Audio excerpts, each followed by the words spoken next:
Irani news એજન્સીએ ઇઝરાયેલી હુમલામાં રાષ્ટ્રપતિ મસૂદ પજેશ્કિયાના ઘાયલ થવાની માહિતી આપી હતી. રિપોર્ટ મુજબ 16મી જૂને ઇઝરાયેલે તહેરાનના પશ્ચિમ ભાગમાં એક ઇમારત પર 6 મિસાઇલો દાગી હતી. તે સમયે ઇમારતમાં દેશની સુપ્રીમ નેશનલ સિક્યુરિટી કેબિનેટની બેઠક ચાલી રહી હતી.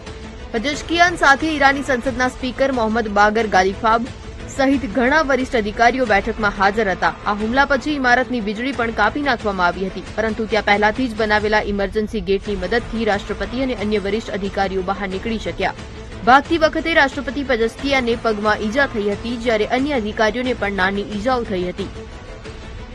રિપોર્ટમાં દાવો કરાયો કે ઇઝરાયેલ હસન નસરાલ્લાની જેમ રાષ્ટ્રપતિ પજેશ્કિયાને મારવા માંગતો હતો. ઇઝરાયેલે 1 ઓક્ટોબર 2024 નસરાલ્લાના ગુપ્ત બંકર પર હુમલો કર્યો હતો, જેમાં 64 વર્ષીય નસરાલ્લાનું ઝેરી ધુમાડાના ગુંગળામણથી મોત થયું હતું.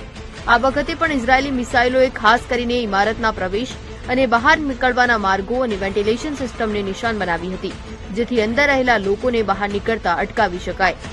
ગયા મહિને બંને દેશો વચ્ચે 12 દિવસ સુધી યુદ્ધ થયું હતું, જેમાં ઘણા લોકો માર્યા ગયા હતા.